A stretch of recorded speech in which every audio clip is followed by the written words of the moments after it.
আসসালামু আলাইকুম বন্ধুরা, আমি আছি আপনাদের সাথে। ভাবলেন যে আজকে আমরা দেখবো যে কিভাবে একটি সাইনবোর্ডের জন্য ডিজাইন করতে হয়। সাইনবোর্ডটা মূলত যে আমাদের লোকাল যে বিজনেস ব্যবসা প্রতিষ্ঠানগুলো থাকে প্রত্যেকটা দোকানেরই শাটার বক্সের উপরে, মানে শাটারিং দোকান যেগুলো থাকে শাটার বক্সের উপরে একটা স্টিকার আমরা লাগাই। তো ওই ধরনের স্টিকারগুলো কিভাবে ডিজাইন করতে হয় বা সাইনবোর্ডটা কিভাবে ডিজাইন করতে হয় সেটা আমরা আজকে আমাদের এই ভিডিওটিতে দেখবো। আর আপনি যদি আমাদের চ্যানেলে নতুন হয়ে থাকেন তাহলে অবশ্যই সাবস্ক্রাইব করে বেল আইকনে ক্লিক করে নেবেন, যাতে পরবর্তী ভিডিও শেয়ার করার সাথে সাথে আপনি পেয়ে যান। এবং অবশ্যই আপনি লাইক করে কমেন্ট করে জানতে পারেন যে ভিডিওগুলো আপনার কাছে কেমন লাগলো। তো চলুন শুরু করা যাক, আর কথা বলা।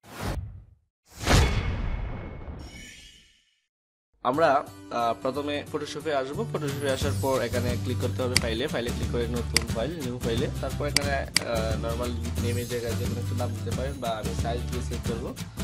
সরি, এটা সাইজ হবে 10/1, ঠিক আছে। তারপর এটা স্টিকারের জন্য ডিজাইন করবো, স্টিকার, ওকে। তারপর এখানে সাইজ দিতে হবে, এটা হচ্ছে লম্বায় শাটার বক্সের সাইজটা হবে লম্বায় 10 ফুট এবং হাইট 1 ফুট 10 ফুটে। যেহেতু এখানে ইঞ্চি হিসাবে, তো 10 ফুট সমান 120 ইঞ্চি হবে। এবং এখানে হাইটে 1 ফুটের জায়গায় 12 ইঞ্চি হবে এবং রেজলিউশন থাকবে 72, মোড থাকবে সিএমআইকে। সব কিছু ওকে, জাস্ট ক্লিক করবো। তো এখন এটা হচ্ছে আমাদের যে সাইজটা নিলাম, এই সাইজের মধ্যে এটা আসলো। এখান থেকে আমাদেরকে যেটা করতে হবে, মানে আমরা এই যে প্রতিষ্ঠান বা যে দোকানের ডিজাইনটা আমরা করতে যাচ্ছি ওই দোকানের নাম, ডিটেলস বা কিছু মডেল দিতে হবে। তো প্রথমে এখান থেকে টুলবার থেকে ডিটেলস বা কিছু মডেল দিতে হবে। তো প্রথমে এখান থেকে টুলবার থেকে টেক্সট টুলবার সিলেক্ট করে এখানে ক্লিক করে তারপর আমরা লিখে নিই। লিখাটা দেখা না যাওয়ার কারণ হচ্ছে এখানে কালারটা সাদা, তো সাদার মধ্যে সাদা দেখা যাবে, সেগুলো কালারটি একটু বড় করে নিতে পারি। বড় করে নেওয়ার পর এখন আমরা দোকানের নামটাকে লিখে নিই। তো দোকানের নামটা হচ্ছে আঙ্গুরা ফ্যাশন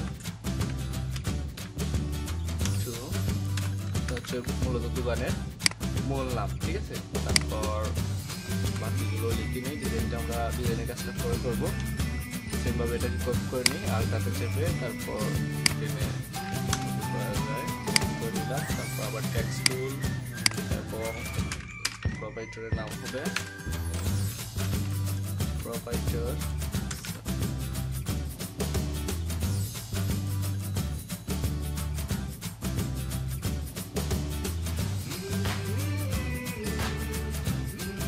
লিখে নিলাম, লেখার কাজ শেষ। তো এইদিকে দেখা যাচ্ছে যে প্রোভাইডার নাম, মোবাইল নাম্বার বা অ্যাড্রেস থেকে যে লাইনের যে স্পেসটা এটা বেশি হয়ে গেছে, তো লাইন স্পেসটা কমিয়ে নিতে পারি আমরা।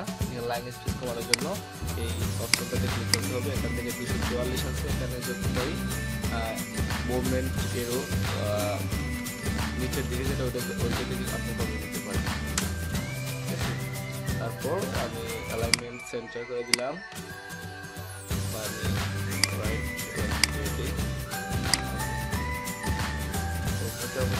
আমাদের লেখার কাজ শেষ। এখন আমাদেরকে ডিজাইন করতে হবে। ডিজাইন করার জন্য আমি কয়েকটা সহজই করে নিই। ধরেন এখান থেকে পেন টুল সিলেক্ট করে একটা বক্স কাস্টম পাবে, তারপর নিউ লেয়ার এন্ড কন্ট্রোল ইনজার। এই যে এরকম কিন্তু বক্স নেওয়ার সময় সবসময় ফলো রাখতে হবে যে নতুন লেয়ার নিয়ে কাজ করার জন্য। নতুবা আপনার এই লেয়ারটা নিয়ে আপনি শুধু করতে পারবেন না, ওই যদি আপনার যে লেয়ার সিলেক্ট ওই লেয়ার সাথে ফিক্সড হয়ে যায়। এগুলো সবসময় ফলো রাখবেন। দেখুন আমি এখানে নতুন লেয়ার কারণে এটা নিউ লেয়ার হয়ে গেছে, ঠিক আছে। এটা এই জিনিসটা আপনি মাথায় রাখতে হবে। তারপর এখানে কালার, কি কালার দিব, আমি এখানে একটা কালার দিয়ে দিই, আমি সাদাই রাখি। তারপর এখান থেকে কালার মধ্যে ফ্রি ব্র্যাকেট টুল এবং এখানে ক্লিক করলাম। কালার কিন্তু অলরেডি হয়ে গেছে, সাদা হওয়াকে দেখা যাচ্ছে না। তো আমরা চেক করতে পারি, দেখুন এটা কিন্তু আলাদা একটা লেয়ার হয়ে গেছে। তো এটার জন্য আমি ব্যাকগ্রাউন্ডটা ধরি, ব্যাকগ্রাউন্ডটার কালার চেঞ্জ করি। এটা আমরা অনলাইন কালার দিলাম, দেখুন এটা হয়ে গেছে। সেভাবে এখানে যেটা করলাম এটাকে আমরা কি নিয়ে যাবো। তো ওই কষ্ট নিয়ে যাওয়ার জন্য কি করতে হচ্ছে, আরেকটা চেপে নিয়ে যেতে পারবো। আরেকটা চেপে তারপর এখানে ক্লিক করে যদি আমরা ঘুরাতে চাই, ক্লিক করতে চাই, তাহলে এখানে এই যে বক্স শো করে, এটা হচ্ছে বাউন্ডিং বক্স। বাউন্ডিং বক্স যদি শো না করে তাহলে এখানে দেখবেন শো বাউন্ডিং বক্স। এই যে শো করতেছে না, যদি না থাকে তাহলে এখানে মার্ক করে দিবে, শো করবে। তো বাউন্ডিং বক্সের উপরে যদি ক্লিক করেন বা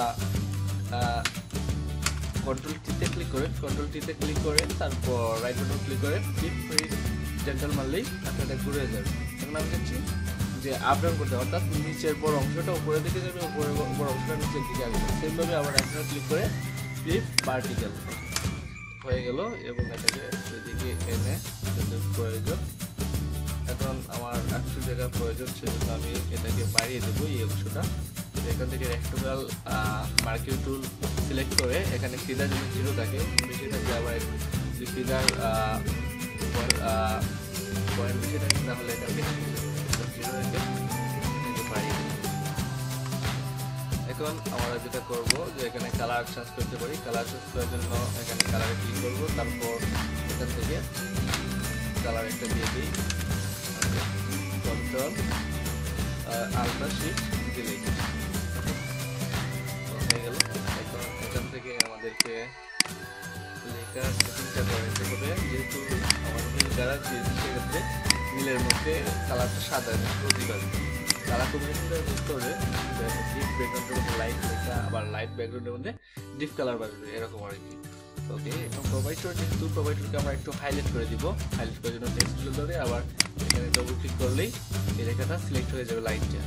এখান থেকে সাইজ আমরা বাড়িয়ে নিতে পারি, বাড়িয়ে নিলাম এবং মোবাইল নাম্বার যেটা সেটি থাকবে।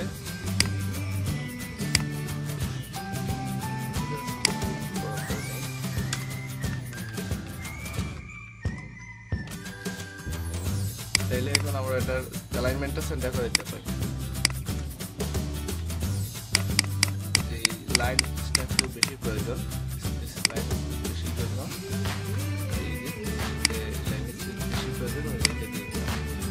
মোটামুটি এই সেট আমাদের শেষ। আমি উপরে কালারটা চেঞ্জ করতে পারলাম, তো সেক্ষেত্রে এখানে আমি ডবল ক্লিক করলে আপনার লেয়ারটা সিলেক্ট হয়ে যাবে। তারপর ইয়ালো হান্ড্রেড দিয়ে হলুদ করে নিলাম, হয়ে গেল। তারপর এদিকে ঠিক আছে, এখানে ফ্যাশনটা আমাদের ফ্যাশনটাকে একটু ঠিক আছে হবে, এটা করি, এটা দিয়ে দিব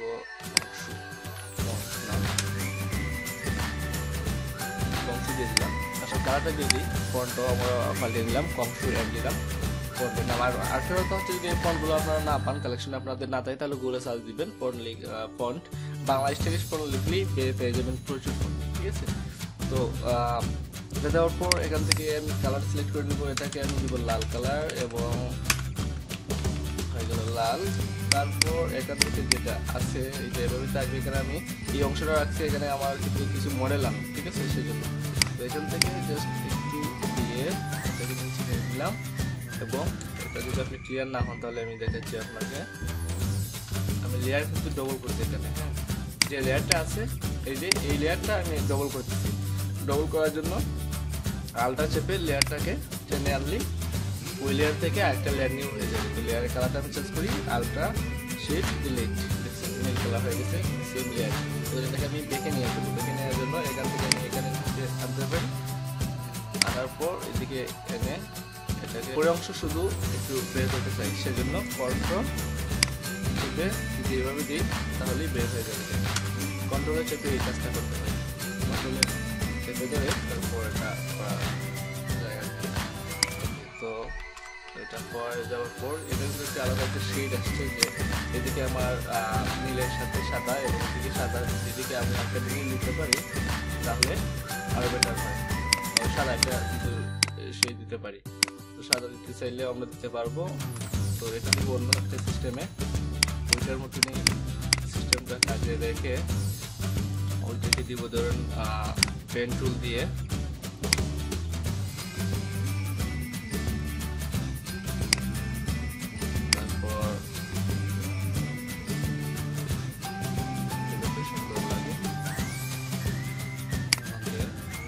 নিলাম, নতুন লেয়ার নিয়ে নতুন লেয়ার কন্ট্রোল ইন্টার এবং কালার দেব সাদা,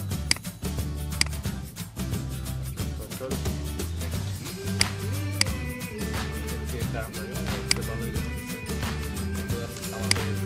আমাদের এটাকে আরগুলা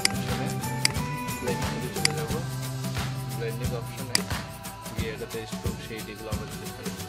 স্ট্রোক শেড দেওয়ার জন্য প্রথমে স্ট্রোক দিলাম, স্ট্রোক লাল কালার, সেটাকে আমরা দিব সাদা কালার, সাদা, এবং স্ট্রোক সাইজ একটু বাড়িয়ে দিব। ড্রপ শেড দিতে হবে, ড্রপ শেড দেওয়ার জন্য সেইভাবে এখান থেকে যতটুকু প্রয়োজন ততটুকু দিলাম। এবং গ্রেডিয়েন্ট ওভারলে দিতে পারি, গ্রেডিয়েন্ট ওভারলে দিলে এখানে জাস্ট মাল্টিপ্লাই করে দিলেই কালারটা এরকম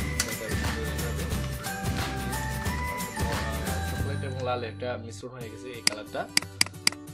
তারপর ব্যাকগ্রাউন্ডে যে কালারটা আমরা অন্য কালার করছিলাম ওটা আমি সাদা, এবং সাদা করার সাথে সাথে এখানে একটা জিনিস করতে হবে, সেটা হলো এখান থেকে আমরা একটা গ্রেডিয়েন্ট কালার আনতে পারি ভিতর দিকে।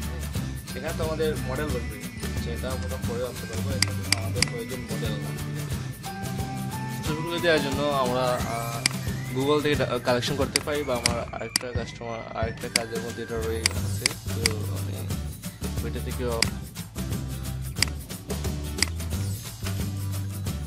যে কয়টা দেওয়া যায় আর কি কয়টা দিলাম, এগুলো টেনে দিলাম এটাতে।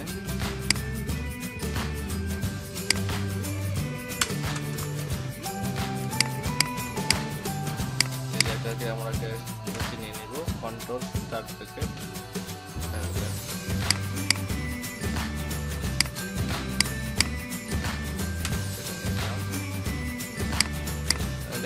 ছবিগুলো একটু ছোট করে, মানে আমাদের যে সাইজের মধ্যে হয় ওই সাইজটা সিলেক্ট করে দিব। সবগুলো ছবি এখানে ম্যাচ করবে না, সেজন্য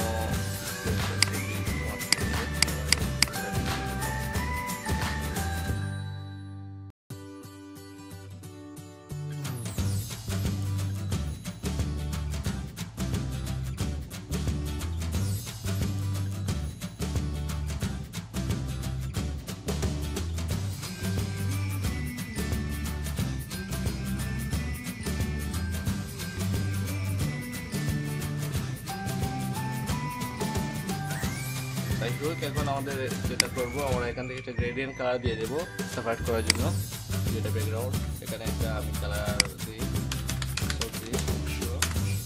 তারপর নতুন একটা লেয়ার নেব এবং সেম গ্রেডিয়েন্ট করে দিয়ে এখান থেকে যে গ্রেডিয়েন্ট করে দাম দিই, তার সাথে একটা গ্রেডিয়েন্ট কালার চলে আসবে, লেয়ারও আলাদা হয়ে যাবে। এই লেয়ারটা নেবো, নিয়ে এখানে আবার সকল লেয়ারের নিচে নিয়ে নিলাম।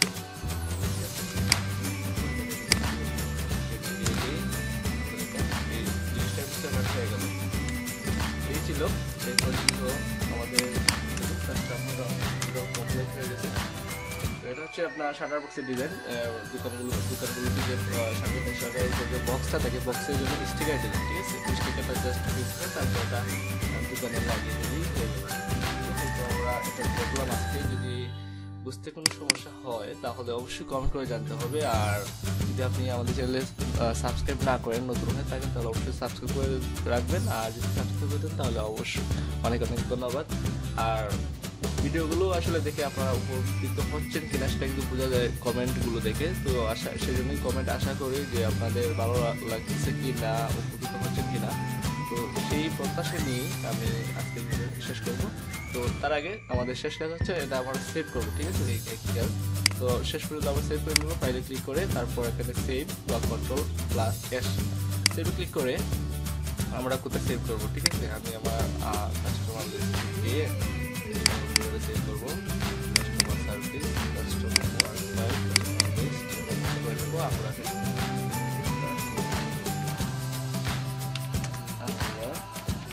আপনি আপনার যে জায়গায় রাখা, আপনি আপনার নাম জায়গায় রাখতে পারেন। তারপর এটা আবার মেন রাখবো যে TINF, গত ভিডিওতে আলোচনা করেছিলাম।